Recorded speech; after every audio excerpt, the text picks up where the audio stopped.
Have you ever thought about what legacy you are leaving behind? It's important to leave some kind of legacy, and I'm not talking about like a legacy of money or riches or a treasure chest. Are you leaving behind memories, a treasure chest of inspirational quotes? Have you ever left your comfort zone, taken risks, done something to create that legacy that you will be remembered when you are gone? Because if you're not remembered when you're gone, if your life has just been a shell of nothingness, then what was even the point of having been on this planet?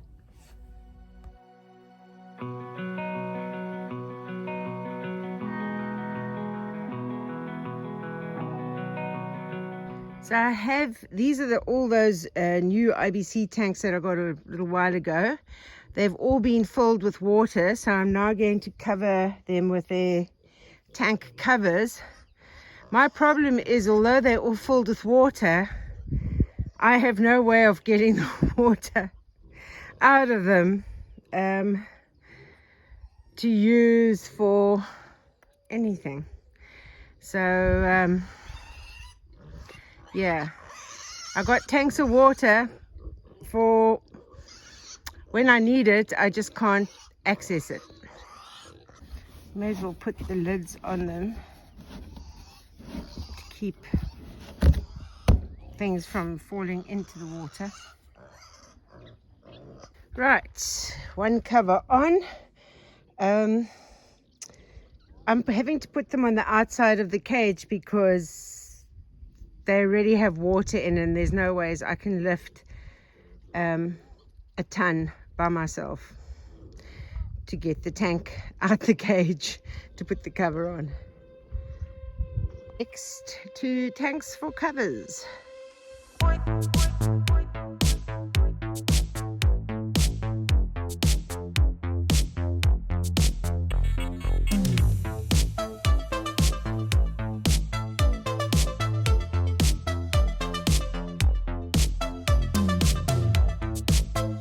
Third one done. Okay, 4th IBC tank to do to put the cover on. This one is not as easy to put on because it's resting against the oak tree, so of course I'm getting scratched to death as I'm trying to get the cover on, and I'm trying to move a big oak tree over here. Yeah, frustration, this one. Right, this one was a bit trickier because of the oak tree, but it's done. It's so important to cover your IBC tanks with IBC tank cover of some sort, because if you don't, the water will go green because the sunlight encourages the algae to grow. So you don't want your water to go green. That's why you need to use IBC tank covers. Next job is to move the tile cement and grout and stones for my shower floor down to the shower area.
So Farmer Nick is here with his farm hat on and oh my goodness, looking very cool in the summer.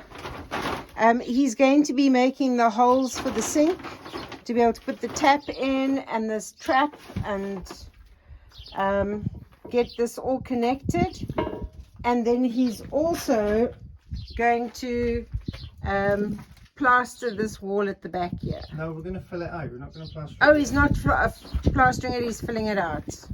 So your render Yeah. needs to be this level. Look, and here you're like 3 or 4 inches deep. Yeah. So we need to fill in all the deep parts first and keep building it out Okay. until you get something relatively flat. Okay, but I won't necessarily have to tile that though. Do I tile that as well? Yeah. Well, if we make it flat, you can tile it. If you want. Okay. Okay. Nick can do anything. Allegedly. Right. So, a job for you. You need to clean this. Yeah. You can't use it like this. No. I'm going to mark where the plug hole is like that. Yeah. Also, I'm going to mark where, if we're going to put a hole in the back for this one. Yeah. Yeah. I know it's upside down, but it's all connected, so we can't do anything about that.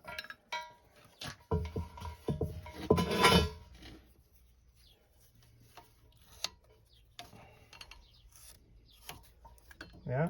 Yep. But for this one, we need a hole this big. Yeah. So we can, we might have to get some longer bits of this. Because this, yeah, needs to catch on the inside of the hole, underside of that. So, Okay. yep, we'll sort something out. Okay, so I need to clean this. So I need to bring a bucket of water. I'll drill the holes first, eh? Okay. Not sure. Right.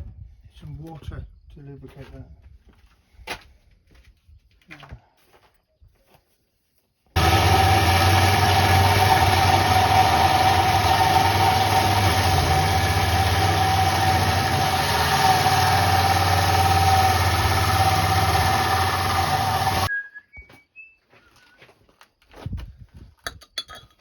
Happening, Nick? Well, I put your tap on Yeah. and re-plumbed it in to the anonymous plumbers pipework, but just shortened them. Yeah. And you have hot water and cold water. Woohoo! But you'll have to throw it over the wall because your sink, I don't know where you got it from, but because the sink's really thin. Yeah. Here, yeah, I'm going to have to try and find you the right plug hole, because the two we have, Yeah. that's as far as this bottom one does up, yeah? Yeah. So if you put that in there, you need a gap of that, which is about 35 mil, something like that. Yeah. You only here have like 10. So Ah. we need to find a plug which is suitable for these super thin sinks, and when we do that we'll get a trap to match, or we'll try and get the plug that fits the trap or something Yeah. along those lines. But this won't work because this has a, see, most sinks they have the like a, where the plug goes to is quite thick, it's like that deep. This very, very slim, like that thick was about Very slim like me. like that, very slim like you, Cindy. So that's not going to work. And the other one is the same. See where this is for the overflow, usually comes in the side, yeah. So this hole here is for the overflow, yeah. Hang on, undo that so you can see. And again, this actual sink is about that thick up to there. So any water that goes down will come out the overflow underneath the sink. So we need to get a proper plug for that. Okay. Okay, so, but you know what? In the meantime, I can just put a basin inside the basin, and then I can empty it, and then I can just throw that water into my vegetable garden. Yep. Yep. Beautiful. Thank you so much, Nick. No problem. Right, I'll put some filler on your shower. And then I'm going home. Okay. To my beautiful wife. I'm sure she's missing you a lot. I hope she is. So I have a problem with my solar system at the moment. So even though, as you can see, the days are beautiful and sunny and the solar works no problem during the day, as soon as the sun goes down, the inverter starts beeping. And then when the sun is up the next day, it usually then stops beeping. But occasionally, it during the night, so it beeps all night long, and then when the sun comes up in the morning, it stops beeping. But occasionally, it doesn't kick in again when the sun comes up, like now. And because it's already 9:30 in the morning, sun is up, so I have to turn it off and turn it back on.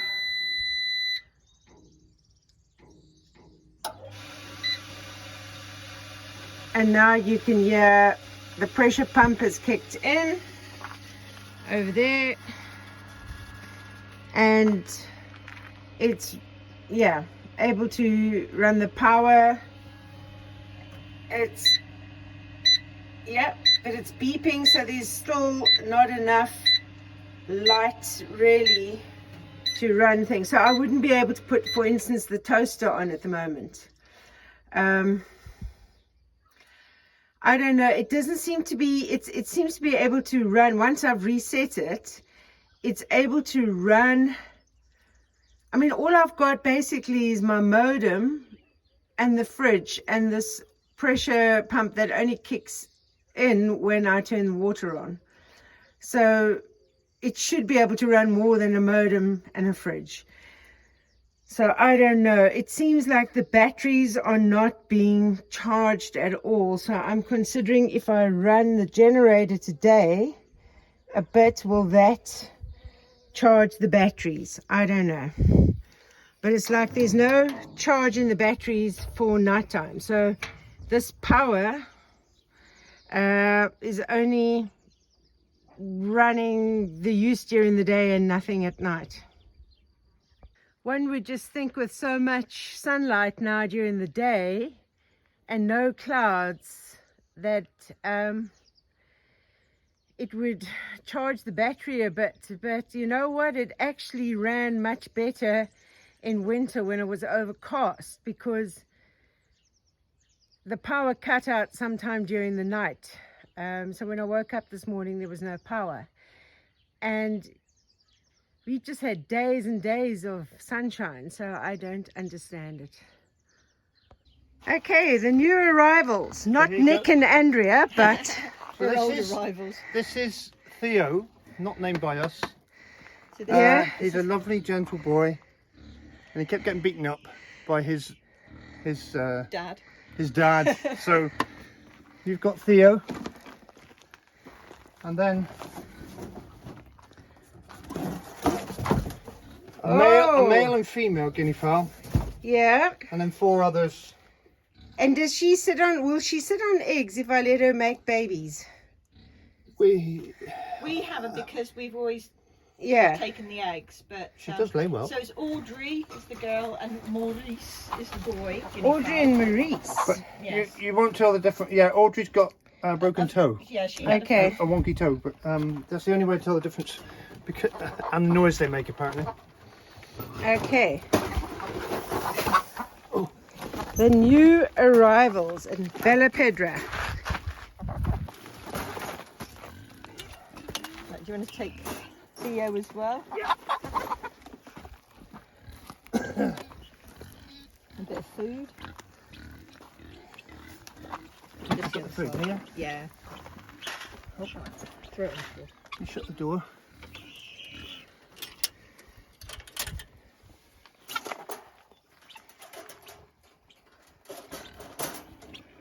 There you go, guys. Freedom. Out of the way. Move the food to the right a bit, because the first thing they'll do is run through it and knock it. Well, the guinea fowl know that they are sort of like coming home here. There you go, Chucks. Oh, and there you go, Theo. Oh, Theo is quite handsome. He is very handsome, isn't he? Oh. He's seen guinea fowl before as well. Yeah. Oh, at least one has found the food. The others are sort of like caged animals in a zoo. Oh, now they're all going to find the food. There we go. Well, once he finds it, he should call them over. But this is the first time he's ever met these girls anyway, so. Oh. Okay, so he's just going to eat. Now I'm hoping that I'm going to get lots of little guinea fowl. So what I anticipate you doing in the future is fencing along here, including that to that tree, down the roadside and back to the front. Yeah. It gives them this all shaded enclosure underneath the trees. Yeah. The trees, They'll love that, but you need to keep them in here for a while so they know where home is now. Yeah, yeah. Now I'll do that. And then, I'll fence along there. Because you can now have that gate, the door can be opened. Yeah. Yeah. And they can go in and out. Yep. And I did your idea with the nesting boxes, Nick. Like that, yeah. Oh my goodness, Mr. and Mrs. Guinea Fowl. Oh, I'm going to miss that sound so much.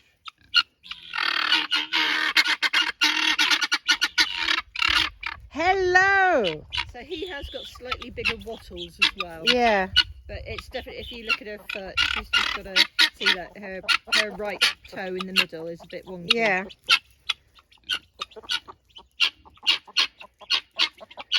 So that's the easiest way of telling them apart. But yeah, they got their water, that's good.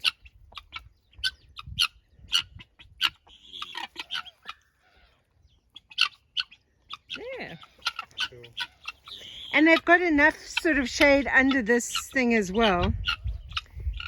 So it's quite shady under there. I might move their water out of the sun. Put Yeah. that over there.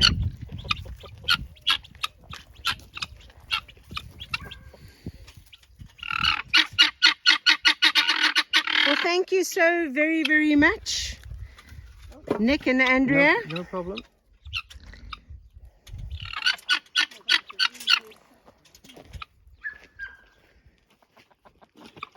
Oh, great.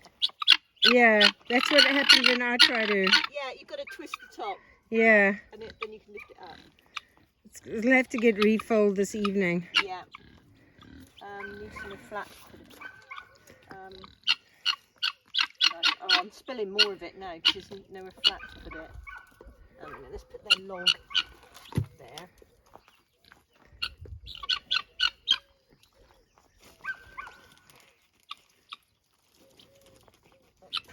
Yeah, I thought I just left the logs and whatever in if they want to. No. Careful. If they want to sit on them or. Yeah. There is like a little perch thingy.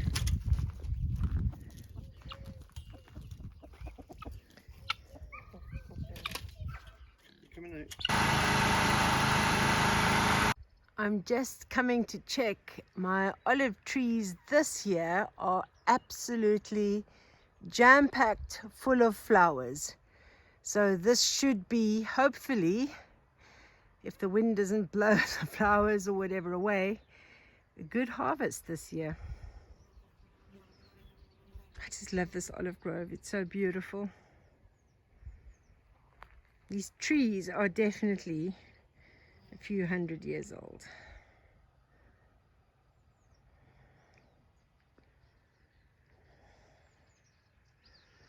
And thank you to Kathy who came to visit and removed all the suckers from the olive trees.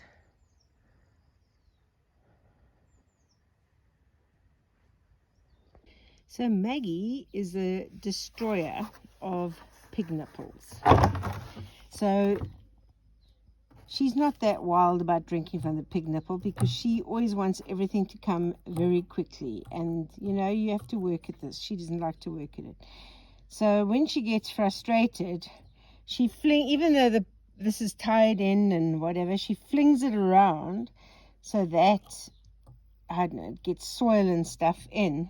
And then what happens is that it actually gets stuck open. So when you fill it, all the water just keeps flowing out, and the thing empties quickly, and then she's frustrated and flings it even more. So you can see this one is completely jammed. So what I'm going to try and do is see if I clear these out, if this will be able to hold water. Because first of all, I thought maybe she had cracked this, but there's no crack in it. It's just she's got these nipples stuck on the open position that they keep, water keeps flowing out. And I gave her a smaller one, which I fill, but as fast as I fill it up, I see she's done exactly the same thing, so that she's jammed up the nipple, so the water just flows out all the time. So I've got to take out a small one, fix that, and at the same time I may as well try and fix this one. So that's my plan now. So I've cut this piece of wire. I think it should be thin enough to work, because if I look, let's try and see if you look inside this pig nipple, you can see there's a stone stuck in there. So let me use this wire to try and clean this out.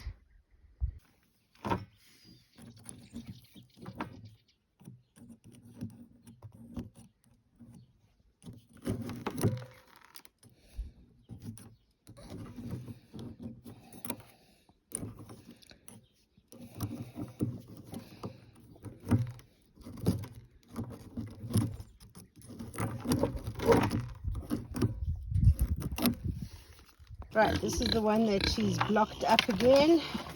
So I'm going to change that for this one. Hopefully she doesn't try and destroy this one before I've got the water going.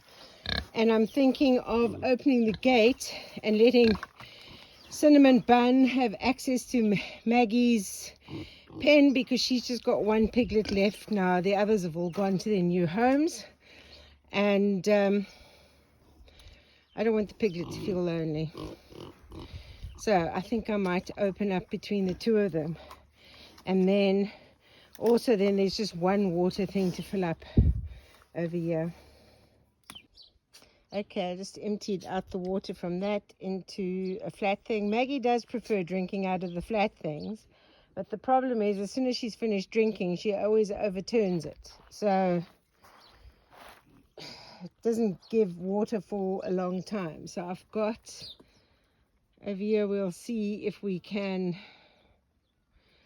keep this from being destroyed. We'll see. So I'm going to open up this gate and yeah, let them go through, that they can run into a Cinnamon Bun and her baby that's left. Can come. It's much bigger. It's about twice the size though of these ones, because it's a month older, but I just don't want it to be alone. So we'll see. We'll see. Maggie might chase them away. Maggie is like the mean girl of the sows. She's like lovely with people, but to the other pigs, she's a mean girl. Aren't you, Maggie? She's found a nice wet spot to lie in over there. Okay, it's still dripping, both of them. So I thought I'd fix them, but obviously not. But it's overflowing now anyway. So the one has stopped dripping, but I can't actually see exactly where this one is dripping from. But I think this means, I don't know, I think with the speed with this, it might all just leak out by this evening. Making another lot of fermented feed over here.